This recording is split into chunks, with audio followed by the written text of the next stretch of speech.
Welcome to Channel's Book Club and thanks for joining us. I am Ogbonnaya Kanu. It's adventure time today as we go into the biking world with this fascinating gentleman, Ogbonnaya Kanu, a famous motorcyclist who has ridden motorcycles in 26 countries of the world.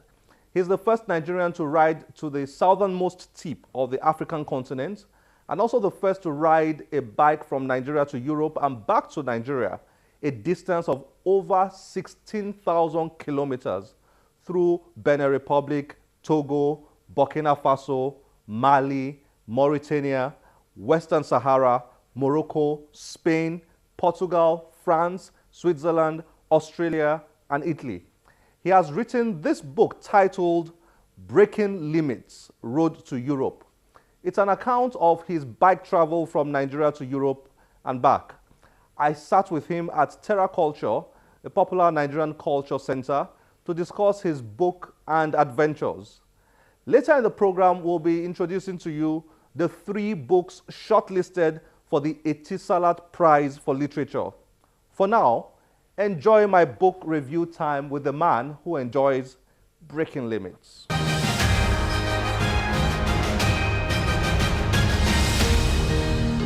Ogbonnaya, thank you. Thank you for joining us on the Channel's Book Club. Thank you. Nice to have you here. A nice book you have here. Thank you very much. Let me read from the introduction here, and then let's start from there. The last paragraph here, you said, my passion has continued to soar from narrow lanes to broader and wider outreach, stretching through climes and continents and then the world. Join me as I take you through my graphic diary of starts and stops across blazing dawns and dreary dusks. Welcome to my world. Now, your book took me into your world, and I found it very strange. World of bikes, motorbikes. I've always thought that to go across borders, travel across countries, you use either cars or airplanes or trains and so on. But for the first time, I was seeing somebody riding a motorbike across countries. You actually rode from Nigeria to Europe. Yeah. Let's start from there. Tell us a bit about that.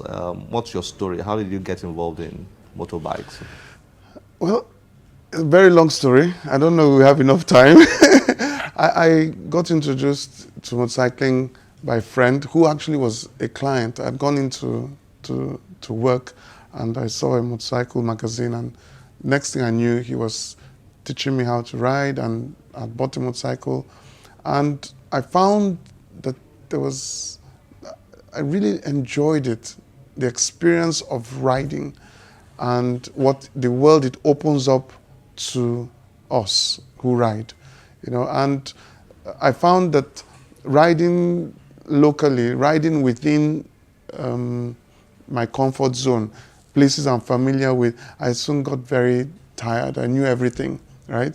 And the next thing was to begin to expand my frontiers. Started riding out of Lagos, visiting other states, and then outside Nigeria, go to Benin, Togo, Ghana, and why not? For the purpose of viewers who have not read this book, let's do a brief summary of it. This is a story of your journey from Nigeria to Europe. Yes. Right, on a motorbike. Yes. By road. Yes. Interesting. Now, it's written in a diary form. Yes. How did you write that? Were you writing every day? Yeah. Every day while you traveled, or is it something you wrote after you returned to Nigeria? Actually, I did start out to write a book. To encourage other motorcyclists and to share in your experiences, we generally have what we call ride diaries. So when I go on a ride, there are quite a number of us that do that. You go on a ride and you pen your experiences. So other riders who are thinking of doing similar things can go through your experience and be encouraged to do that.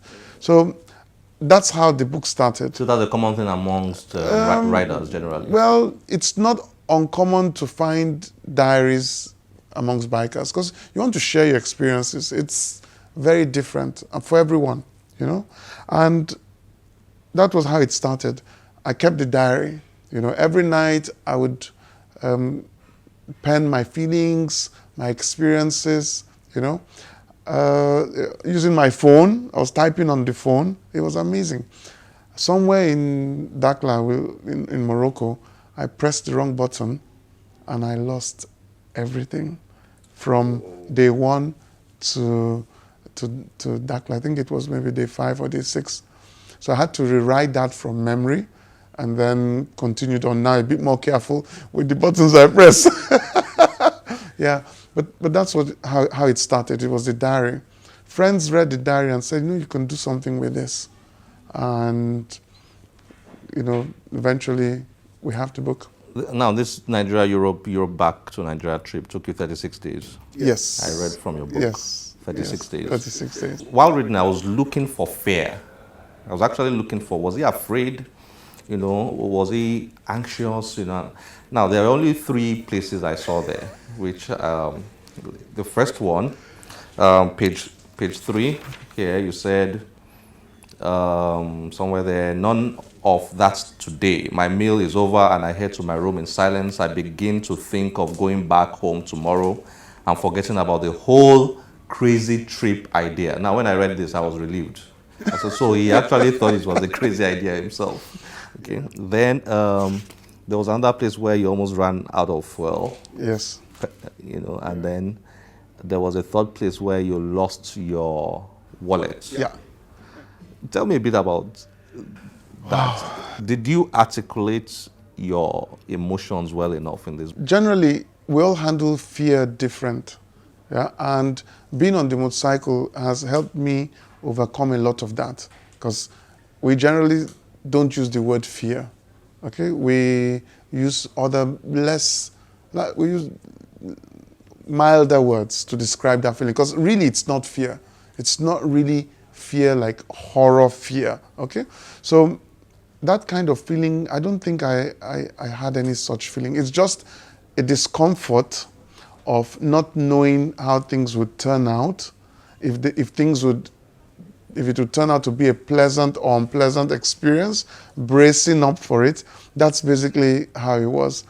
And you know, when you go through that the first time, you realize, it wasn't so bad after all. And so it takes a lot more to bring that kind of feeling out in you a second time.